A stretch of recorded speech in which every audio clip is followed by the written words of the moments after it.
안녕하세요. 오늘도 사연 살롱을 찾아주셔서 감사합니다. 아이를 키우며 평범하게 살고 있는 이혼한 여자예요. 저는 유년 시절을 가난하고 외롭게 보냈어요. 저희 아빠가 도박 중독이셨거든요.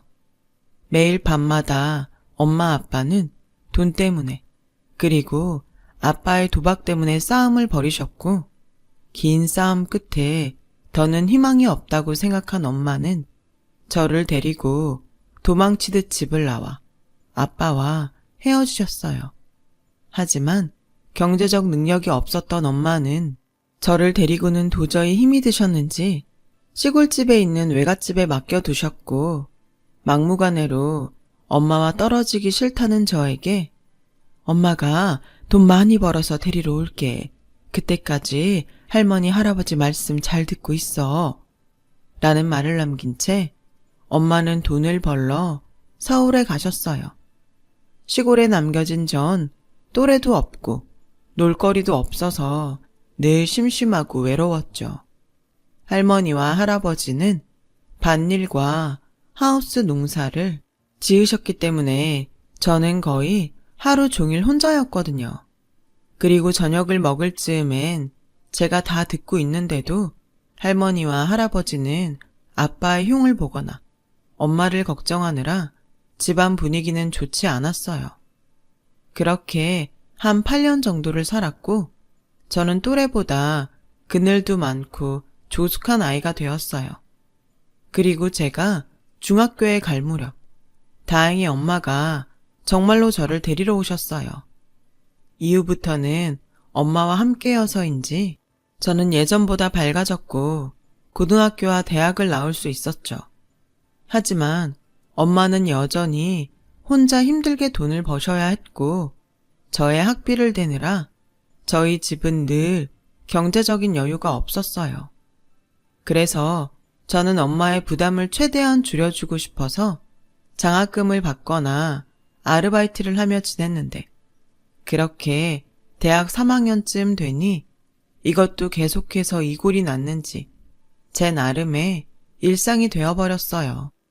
그러던 어느 날 연애도 못한다고 대학 시절 다 보내게 생겼다며 과 친구가 한 학년 높은 다른 과 선배를 소개해줬고 친구 소개로 나간 자리에서 그 선배를 보자마자 호감을 느꼈어요. 그리고 그 선배 역시 저에게 호감이 있다고 해서 저희 둘은 만난 지 얼마 안 돼서 사귀게 되었죠. 난생 처음 연애라는 것을 하니 아, 세상엔 이런 감정도 있구나 하는 것을 알게 되었습니다. 남자친구 덕에 저는 저절로 자존감이 올라갔어요. 남자친구는 처음 저를 만났을 때부터 대학을 졸업하면 공무원이 될 거라며 공무원 시험을 준비했는데요. 하지만 뭐가 문제인지 시험에서 번번이 떨어졌고 남자친구가 그렇게 계속 시험에서 떨어지는 동안 저는 대학을 졸업했어요. 이름만 알면 누구나 다 아는 회사에 입사하게 되었어요. 제가 대학생일 땐 그러지 않았는데 남자친구는 제가 직장인이 되고부터는 이상하게 자꾸만 위축이 되었고 데이트를 할 때면 이러다 나이만 먹고 직업 하나 없는 한심한 사람이 될 것 같다면서 불안해했어요. 저는 그럴 때마다 남자친구가 짠하고 안쓰러워서 그렇지 않다고 열심히 더 하면 분명 목표하던 공무원이 될 수 있을 거라고 위로를 했어요. 그리고 언제부터인가 데이트 비용은 물론이고 남자친구의 용돈과 공부에 필요한 돈까지 제가 주게 되었어요. 남자친구 역시 계속 시험에서 떨어지고 있어서 자기 집에 손을 벌리기가 미안하다고 속을 끓이고 있었거든요. 남자친구는 제 돈도 처음엔 받을 수 없다고 하더니 나중에 다 보답한다며 언제부터인가 자연스럽게 저희 지원을 받아들였어요. 내가 꼭 합격해서 지금까지 받은 건 물론이고 평생 자기한테 보답하고 살게. 두고 봐. 내가 우리 자기 꼭 호강시켜준다. 입이 보배라고. 하지만 정말 남자친구 말대로만 된다면 더는 바랄 것이 없다고 생각했어요. 하지만 저희 이런 연애를 누군가는 올바르지 않다고 말리는 사람도 있었는데요. 그때 당시 누가 뭐라고 해도 하나뿐인 남자친구이고 또 남자친구의 말을 믿었기에 다른 사람들의 말은 귀에 들리지 않았던 것 같아요. 그렇게 5년의 뒷바라지를 했고 이젠 저도 지쳐간다고 생각할 즈음 남자친구는 드디어 공무원 시험에 합격했어요. 저는 물론이고 남자친구의 집에선 경사도 그런 경사가 없었죠. 자기의 합격의 공은 모두 저에게 있다며 아직은 이르지만 1년 뒤 결혼을 하자고 미리부터 프로포즈를 해왔어요. 내심 기다렸던 프로포즈라 기꺼이 그러자고 했고요. 그동안 뒷바라지도 열심히 했으니 이제부터는 그동안 노력한 보상을 받고 싶었어요. 비록 남자친구 뒷바라지 하느라 많은 돈을 모으지 못했지만 살면서 하나하나 장만하고 또 둘이 노력해 점점 살림을 키워가는 것도 사는 재미일 거라고 생각했죠. 그렇게 저희는 천천히 결혼을 준비했어요. 그러다 뜻밖의 변수를 만나게 되었는데 제가 아이를 가진 거였어요. 어차피 결혼을 준비하고 있으니 문제될 건 없었지만 그래도 결혼식 전에 임신했다는 것이 좀 부끄러웠죠. 저의 임신 사실을 안 남자친구는 어차피 결혼할 건데 뭘 부끄러워하냐며 이왕 이렇게 된 거 결혼을 앞당기자고 혼자 신이 나서 자기 집에 제 임신 사실을 알렸고 저 역시 조심스럽게 저희 엄마에게 제 임신을 알렸어요. 엄마는 놀랐음에도 저를 생각해 괜찮다고 어차피 결혼 준비하고 있었으니까 잘 된 일이라고 말해주셨지만 내심 저와 같이 식도 올리지 않았는데 애부터 가져서 혹여 흠이라도 잡히지 않을까 걱정하는 눈치셨죠. 그리고 얼마 안 있어 남자친구의 집에 가게 되었어요. 그런데 남자친구가 시험을 준비할 때는 네가 고생이 많다. 우리 애가 공무원이 되면 다 네 덕이야. 내가 너한테 고마워하는 거 알지? 하셨던 그의 어머니는 제가 임신을 했다고 하자 태도가 완전히 변해 있었어요. 너도 참 여자애가 조심성이 없다. 아무리 결혼 생각이 있어도 그렇지 몸을 그렇게 막 굴려도 돼? 공무원 아내가 식도 올리기 전에 임신이라니 내가 나 부끄러워서 어디다 말도 못해. 저는 그 말을 듣고 망치로 머리를 얻어맞은 듯 황당하고 기분이 나빴어요. 몸을 막 굴렸다니 저는 수치심과 배신감에 어디서부터 얘기를 시작해야 하나 생각을 하고 있는데 그의 어머니의 말은 거기서 끝나지 않았어요. 전에는 몰랐는데 우리 애가 공무원 됐다고 하니까 여기저기서 사위로 달라고 아주 난리도 아니었어. 그래도 우린 너 생각해서 의리 지키는 거니까 너 그거 절대 잊으면 안 된다. 솔직히 말해봐. 너랑 네 엄마 속으로 땡 잡았다고 엄청 좋아했지?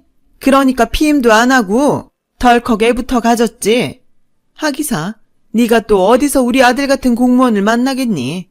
너랑 네 엄마 욕심내는 거 나 다 이해한다. 저는 기가 찼어요. 이제 막 공무원 된 지 1년도 안 된 아들을 가지고 벌써부터 유세라니. 제 입으로 말하긴 좀 그렇지만 저는 남들이 부러워하는 직장에서 7년 동안 일을 했고 동기보다 승진도 빨라 현재로서는 누가 봐도 남자친구보다 제 벌이가 좋았거든요. 이런 게 바로 화장실 들어갈 때랑 나올 때가 다르다는 거겠죠. 저는 달라진 그의 어머니의 태도에 이 결혼이 정말 괜찮을까? 불안한 마음이 들기 시작했어요. 하지만 이미 제 안에 새 생명이 자리하고 있고 이 결혼을 깨려면 저희 엄마에게 오늘 겪은 일을 말해야 한다고 생각하니 그것도 참 못하겠더라고요. 그래서 저는 남자친구에게 제 심경을 모두 말했는데, 글쎄 이 남자는 제 속도 모르고 한다는 말이 우리 엄마가 요즘 나 공무원 돼서 좋아서 그래. 그냥 조금만 자기가 이해해줘. 자기도 우리 엄마 오래 봐서 알잖아. 우리 엄마 그렇게 염치 없는 사람 아니야. 라는 거 있죠. 남자친구는 정말이지 제 마음에 1도 공감하지 못하고 대수롭지 않게 말했어요. 그리고 혼자만 신이 나 있는데 저는 정말이지 이러지도 저러지도 못하다 결국 뱃속의 아이와 상처 많은 저희 엄마를 생각해 결혼식을 올리게 됐어요. 식은 제가 배가 불러오면 다른 친척들이 알아본다고 예정보다 빨리 올렸고, 이제는 시어머니가 된 그의 어머니는 저에게 이 애는 허니문 베이비야. 알겠지? 절대 누구한테도 들키면 안 된다. 잊지 마. 허니문 베이비야. 라며 신신당부를 하셨어요. 뭐가 그렇게까지 창피하다고. 당신 손주인데 저는 아직 태어나지도 않은 아이가 불쌍하게 느껴지더라고요. 그리고 시어머니의 이기심은 거기서 끝이 나지 않았어요. 너 임신해서 힘드니까 신혼여행은 해외 말고 제주도로 가라. 마음 같아선 그냥 신혼여행이고 뭐고 관두라고 하고 싶은데 너 그럼 두고두고 나 원망할 거 아니니? 그래서 내가 제주도라도 가라고 하는 거야. 괜히 거기까지 간다고 고생하면 애한테 안 좋은데. 아무튼 자나깨나 애 조심해라. 허니문 베이비 어쩌고 하더니 이젠 애 때문에 제주도로 신혼여행을 가라니. 저는 이미 마음이 틀어져서인지 시어머니의 모든 말과 행동에 정이 뚝뚝 떨어졌어요. 그래도 뭐 시작이 어쨌건 남편과 재미있게 행복하게 살면 된다고 생각하며 애써 긍정적으로 모든 상황을 넘겨왔는데 결혼하고 3개월이 되어갈 즈음부터 남편의 태도도 조금씩 달라지기 시작했어요. 신입 공무원에 새신랑 타이틀까지 얻은 남편은 거의 매일 술을 먹고 집에 왔는데요. 제가 배가 불러오고 입덧을 시작해서 그 술 냄새가 정말 고역이었어요. 그래서 남편에게 잔소리를 좀 하니 그렇게 다정했던 남편은 온데간데 없고 버럭 화를 내며 이렇게 말했어요. 남자가 밖에서 나란 일 하다 보면 술도 먹을 수 있지. 왜 바가지야? 이 집은 원래 이렇게 뒤통수 치는 게 유전일까요? 공무원 좀 됐다고 나란 일이라니? 누가 들으면 영의정 정도는 되는 줄 알겠더라고요. 저는 속에선 뜨거운 화가 올라왔지만 술에 취한 사람과 대화해봤자 내 속만 터지지 하는 생각으로 더는 뭐라고 하지 않고 넘어갔어요. 그런데 그게 시작이었는지 제가 점점 배가 불러오고 뭉치고 하혈을 하는 등 고생을 해서 어쩔 수 없는 마음으로 회사를 그만두게 되었어요. 그 후부터는 다른 집 부부는 맞벌이 하는데 자긴 외벌이 시키냐며 슬슬 불만을 얘기하더군요. 둘이 벌어도 돈 모으는 게 어려운데 어떻게 애까지 있으면서 나 혼자 벌어 사냐? 너도 참 양심 없다. 주사도 아니고 맨정신으로 대놓고 저렇게 말하는 남편에게 저는 도저히 그냥은 넘길 수 없어서 이렇게 말했어요. 무슨 말이 그래? 양심? 자기야말로 양심 없니? 그동안 내가 자기한테 어떻게 했는데. 그리고 사표 낸 게 다른 것 때문도 아니고 임신해서 어쩔 수 없이 그만둔 거잖아. 말은 안 해도 다른 직원들 눈치도 보이고 내가 중간에서 얼마나 힘들었는지 알아? 자기 말대로 임신해서 그런 건데 뭘 그런 걸로 눈치를 보냐? 괜히 회사 때려치우고 싶었던 거 이래저래 핑계대는 거잖아. 저는 말도 통하지 않고 저에 대해 이해하려는 마음이 없는 남편과 더는 대화를 하고 싶지 않아 입을 꾹 닫았어요. 그리고 꼭 무슨 짓을 해서라도 출산 후 바로 복직을 하리라. 이를 갈았어요. 그런데 그렇게 제 속을 긁어놓고도 속이 시원하지 않았는지 사건이 또 벌어졌어요. 그날도 남편은 술이 떡이 돼서 집에 들어왔는데 남편이 거실 바닥에 쓰러져 자는 사이 바닥에 남편의 핸드폰이 떨어져 있었어요. 저는 그러거나 말거나 무시하며 주방으로 가는데 핸드폰에 자꾸만 전화도 아닌 것이 진동이 오는 게 거슬리기 시작했어요. 평소라면 별 관심도 없었을 남편의 핸드폰. 하지만 그날은 무슨 호기심인지 남편의 핸드폰을 확인하고 싶었죠. 확인은 아주 쉬웠어요.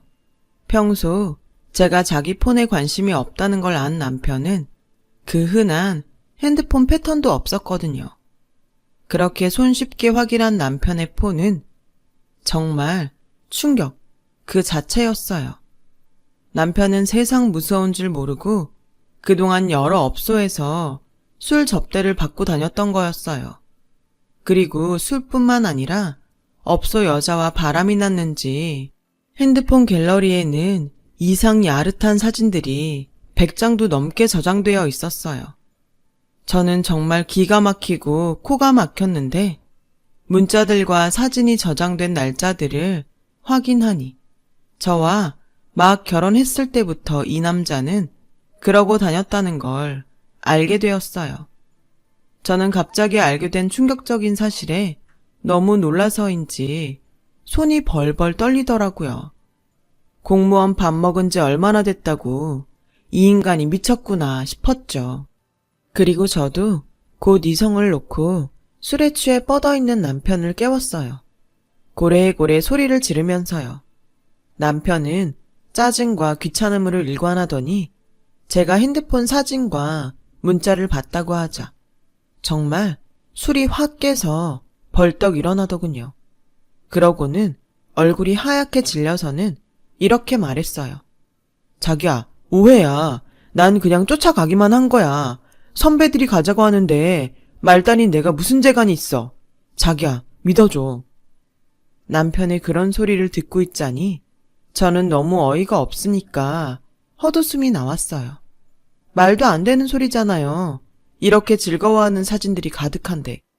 이대로는 도저히 넘어갈 수 없어서 남편을 끌고 시댁으로 갔어요. 지금 생각해보면 유치한 일인데 그때 저의 심경은 당신 아들이 이러고 다니는데 나한테 그렇게 공무원 아들 뒀다고 유세할 수 있느냐 따지고 싶었어요. 사실 남편도 그렇지만 제가 직장을 그만뒀다는 사실에 시어머니 역시 남들 다 아는 임신 가지고 직장까지 그만두냐며 당신 아들 힘들어서 어쩌냐고 저에게 그렇게 눈치를 주셨거든요. 이참에 시어머니와 남편의 길을 팍 꺾어버리고 싶었어요. 물론 마음 같아선 이혼하고 싶었지만 이혼 가정에서 자란 트라우마 때문인지 아이를 위해 그것만은 하고 싶지 않았어요. 하지만 제 예상과 다르게 시어머니는 당신 아들의 추잡한 흔적에도 눈 하나 깜짝하지 않고 오히려 저에게 짜증을 내시며 이렇게 말씀하시는 거예요. 여자가 남편이 허물이 있으면 덮어줄 줄도 알아야지. 시댁에 쪼르르 와서 이른다고 뭐가 달라지니? 그래서 뭐 애도 있으면서 이혼이라도 하려고? 그 애도 너처럼 애비 없이 살게 할래? 그냥 조용히 살아. 들춰서 너도 좋을 거 없잖아. 어머니, 어떻게 이걸 보고도 그렇게 말씀하세요? 이러다 문제라도 되면 이 사람 공무원이고 뭐고 잘려요. 그러니 하는 말이다. 너는 네 서방 망신당해서 잘리게 하고 싶냐? 그래서 내가 너한테 조용히 하라는 거야. 얘도 뭐 거기 가서 그러고 싶었겠어? 다 처자식 때문에 어쩔 수 없이 간 거지. 맞아, 엄마. 나 정말 가기 싫었어. 그래. 내가 네 엄만데 네 속을 내가 알지. 참, 모자가 똑같았어요. 염치 없고 개념 없고 게다가 이기적인 것까지. 그래서 저는 이대로는 그냥 넘어갈 수 없다고 했어요. 그러자 시어머니는 저에게 말이 통하지 않는다며 갑자기 화장대 서랍에서 반지꼬리를 가져와 실이 깨어있는 바늘을 들고 저에게 달려들었어요. 너는 그 입이 문제야. 내가 아주 꿰매버려야겠어. 저는 눈앞에 바늘을 보고 순간 무서워서 있는 힘을 다해 시어머니를 밀쳐냈어요. 그러자 제 손 뒤로 밀린 시어머니가 제가 힘없는 자기를 밀쳤다며 통곡을 하기 시작하는데 정말 그런 소름이 없더라고요. 게다가 남편 놈은 통곡하는 자기 엄마한테 쪼르르 달려가 저를 노려보며 자기 엄마 잘못되면 저를 가만 안 둔다고 말했고 순간 더는 이들과 함께 살 수 없다는 생각이 들었어요. 저는 그 후 집으로 돌아와 짐을 쌌고 이혼은 두렵지만 이렇게 사는 것도 두려웠기에 일단은 이곳을 나가 피해 있기로 했어요. 지금 생각해보면 도망이었던 것 같아요. 임신한 와이프를 두고 딴짓하는 남편과 그걸 덮어줘야지 문제를 만드냐며 제 입을 꿰매겠다는 시어머니. 이게 정상적인 사람들이 아니잖아요. 무작정 호텔로 향했어요. 그리고 제가 집 나갔다는 사실을 알았는지 남편은 저에게 계속 전화를 걸었는데요. 제가 받지 않자 장문의 문자를 보내왔고 그 내용 또한 참 과감도 아니었어요. 뱃속에 애 인생 망칠 거 아니면 허튼 짓 할 생각하지 마. 내 친구 중에 경찰 있는 거 알지? 공무원들끼리는 위치 추적 부탁할 수 있거든? 내가 너 곧 잡으러 간다. 저는 문자를 보고 아이를 생각해서라도 더 이상 이 인간과 살면 안 되겠다는 생각이 들었어요. 그리고 그 생각들이 정리가 되어갈 즈음 저희 엄마가 남편에게 들었는지 전화가 걸려왔어요. 너 어딨니? 이 서방이 여기에 와서 너 잡아간다고 난리도 아니었어. 너 무슨 일 있는 거야? 엄마, 저는 말을 시작하자마자 목이 메어왔어요. 하지만 이젠 돌이킬 수 없기에 힘들게 결혼 전부터 있었던 이야기부터 모든 이야기를 했고 한동안 아무런 말도 없던 엄마는 다 괜찮으니 친정집으로 오라고 했어요. 저는 그 길로 엄마에게 가서 엄마를 안고 미안하고 속상해서 펑펑 울었는데 엄마는 저에게 차라리 이렇게 된 거 소송을 해서라도 얼른 이혼을 하라고 말씀하셨어요.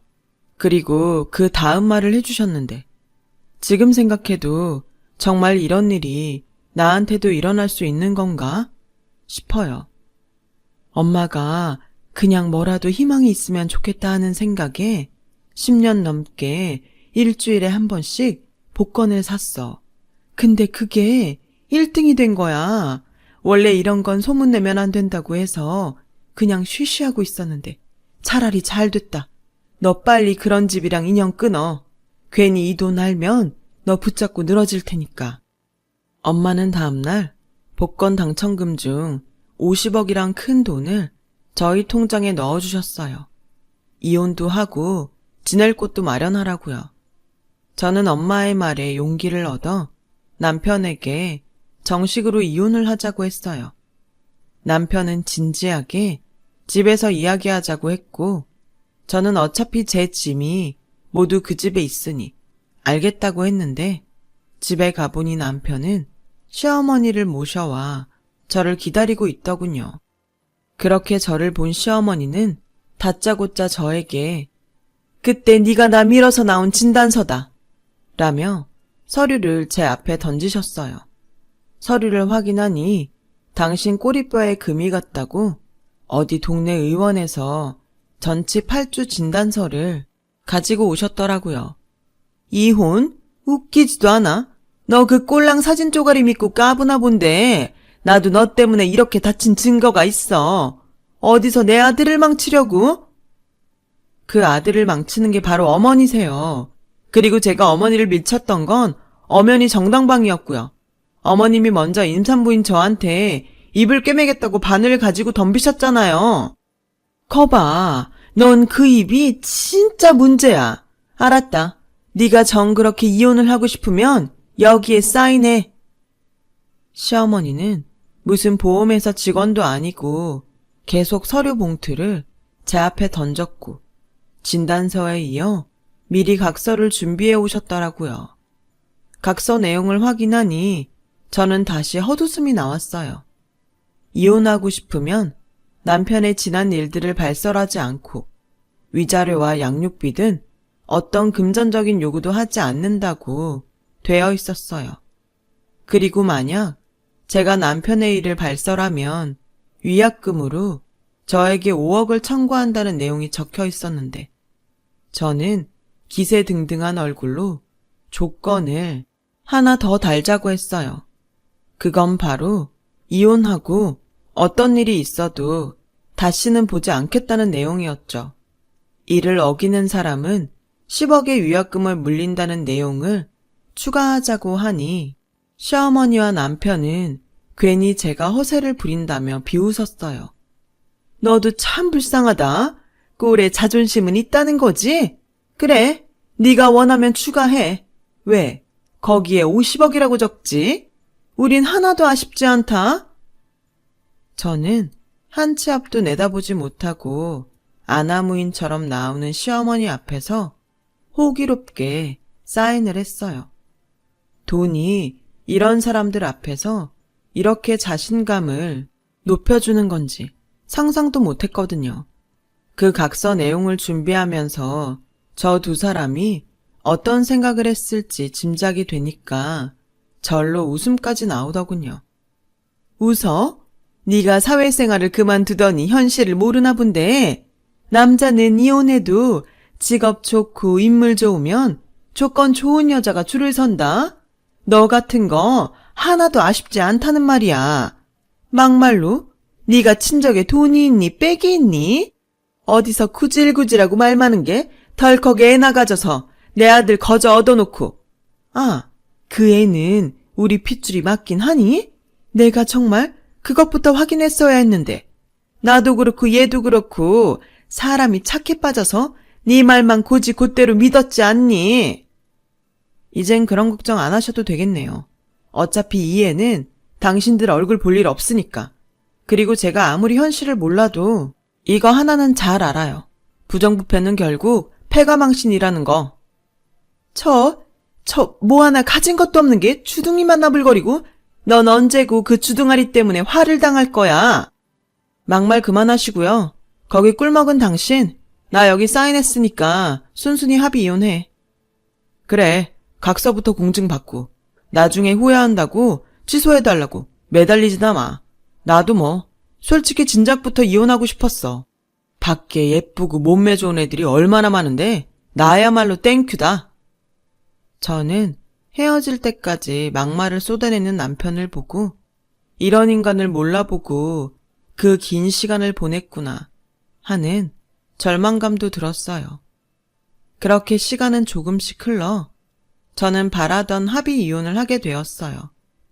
가정법원은 뱃속에 아이가 있기에 조정기간을 주었지만 이미 저희는 부부 사이에 종지부를 찍었죠. 얼마 후 친정 엄마가 준 돈으로 엄마와 함께 생활할 30평대 아파트 하나를 장만했어요. 그리고 기다리던 조정기간이 끝나 남편과 제가 완전히 남남이 되던 날이 되었는데요. 이 유치하고 못돼 처먹은 남편놈은 마치 저를 약올리고 싶어 안달이 난 사람처럼 여자들과 노는 사진을 일부러 저에게 보냈어요. 그러면서 각서, 잊지 말라는 내용의 문자도 보내왔는데 정말 사이코 같았죠. 이런 걸 애 아빠라고 어떻게든 살아보려고 했다니. 저는 이에는 이, 눈에는 눈이라는 생각에 마지막으로 상대한다는 마음으로 제 통장 내역 사진을 찍어 남편에게 똑같이 보냈어요. 그리고 정말 1분도 되지 않아 전화가 걸려왔고 그 돈이 무슨 돈이냐며 다짜고짜 물어보는 남편에게 저는 당당하게 이렇게 말했어요. 우리 엄마가 복권 당첨돼서 나한테 좀 줬어. 그러니까 이런 시답지 않은 문자 그만 보내. 나 당신한테 원하는 거 정말 하나도 없으니까. 자기야, 내가 미안해. 내가 잠깐 돌았었나 봐. 우리 애를 생각해야지. 그 애 아빠 없이 키울 거야? 내가 이렇게 있는데? 응, 너 같은 아빠는 없는 게 나으니까. 기꺼이 아빠 없이 키울 거야. 걱정하지 마. 내가 아주 잘 키울 거니까. 그리고 잊은 거 아니지? 공증받은 각서. 만약 내 위치 조사하고 찾아오면 10억이야. 그리고 당신이 먼저 각서 위반하면 나도 당신 접대받고 바람핀 거 세상에 다 뿌릴 거고. 이제 나 함부로 건들지 마. 알았어? 절대 잊지 마. 증거는 내가 더 많다는 거. 남편은 한동안 또 꿀먹은 벙어리처럼 아무 말도 없었고 저는 전화를 끊어버렸어요. 어찌나 속이 시원하던지. 돈 자랑은 한심한 거라고 생각했는데 그 순간은 그 많은 돈이 얼마나 고마웠는지 몰라요. 그리고 저의 소식은 시어머니에게 전해졌는지 그날 저녁 시어머니의 전화가 빗발치듯 걸려왔어요. 무슨 말을 할지 뻔히 다 아는데 전화를 받고 싶지 않아 핸드폰을 꺼놓으니 다음 날 시어머니의 음성 메시지가 도착해 있더군요. 얘아가 잘 지내니? 홀몸도 아닌데 어쩌고 있나? 내가 걱정이 이만저만이 아니다. 얘, 내가 생각을 해봤는데 막상 니들이 이혼한다고 생각하니 마음이 허전하고 쓰린 게 이건 아니구나 싶더라. 우리 손주도 있고 내가 너한테 그러는 게 아니었는데 내가 정말 다 잘못했다. 이거 들으면 마음 풀고 우리 다시 잘해보면 안 되겠니? 네가 마음만 바꿔준다면 내가 그땐 정말 너한테 잘할게. 우리 은석이도 정신 차렸다. 이젠 다시 그런 짓 안 한대. 원하면 각서도 써줄 수 있어. 그러니까 부디 마음 풀고 돌아와. 알겠지? 연락 기다리마. 그동안 미안했고 사랑한다. 사랑은 개뿔. 자기 아들한테 듣고 태도를 바꿔놓고 마치 자기가 후회하는 척 연기하는 시어머니의 목소리에 저는 소름이 돋아 당장에 메시지를 삭제했어요. 그리고 그 길로 핸드폰 대리점을 찾아가 핸드폰 번호도 바꿔버렸죠. 집도 이사하고 핸드폰 번호도 바꿔서인지 그제야 저는 제가 바라던 자유를 얻을 수 있었어요. 그리고 감사하게도 무사히 건강한 딸아이를 출산했고요. 비록 탯줄 잘라주는 아빠는 없었지만 그런 사람들과 어떠한 접점도 만들지 않고 이 아이를 세상에 낳았다고 생각하니 그 순간 엄마로서 얼마나 뿌듯했는지 몰라요.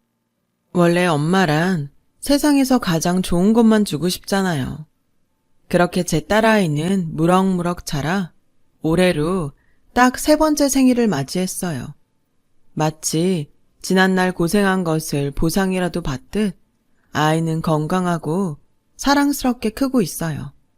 그리고 저는 지금 예전에 다니던 회사 동료들과 뜻을 모아 작은 회사를 차려 운영하고 있어요. 물론 엄마의 당첨금으로 돈 걱정 없이 살 수도 있지만 엄연히 따지면 제가 번 돈도 아니고 자식 키우는 부모가 성실하게 세상을 살지 않으면 안 된다는 생각에 그 돈은 나중에 저희 아이를 위해 쓰려고 남겨뒀죠. 저희 엄마 역시도 갑자기 찾아온 행운을 나누지 않고 욕심내면 예전보다 더 불행해질 것 같다시며 저희 아이가 어린이집에 가 있는 시간 동안은 봉사활동을 하고 계세요. 그런데 정말 좋은 일은 돌고 도는지 자기 것을 나누겠다고 생각한 엄마는 보람과 마음씨 착한 지인들을 곁에 두게 되었고 덕분에 얼굴에 웃음주름이 예쁘게 생기셨어요. 그리고 얼마 전 정말 오랜만에 용기를 내서 대학 동기 모임에 나갔는데 우연히 남편의 소식을 건너 듣게 되었고 그 사람은 결국 하던 짓을 그만두지 못해 현장에서 딱 걸려 잘렸더라고요. 게다가 공무원 아들 믿고 돈놀이하던 시어머니는 한순간에 사기꾼이 되었고 그 얼마 되지도 않는 돈을 가지고 자기 아들이랑 야반 도주를 했다나 봐요. 그러게 제가 부정부패의 끝은 패가망신이라고 알려줬는데 정말이지 모자가 똑같아도 너무 똑같은 거 있죠. 그들을 본보기 삼아 앞으로 정말 정직하고 성실하게 살아갈 생각이에요. 봉사활동하시는 엄마도 도우면서요. 언젠가 저희 딸이 크면 우리 3대 모녀가 사이 좋게 봉사하는 날도 올 수 있겠죠. 저는 벌써부터 그런 생각을 하니 제가 나이 먹는 것도 잊은 채 마냥 그날이 기다려지네요. 지금까지 저의 이야기 들어주셔서 감사합니다. 여러분들의 인생에도 크고 작은 기적이 함께하길 기도할게요. 여러분, 사연 댓글에 응원과 현명한 조언 부탁드려요. 좋아요와 구독은 저에게 큰 힘이 됩니다. 오늘도 좋은 일 가득하세요.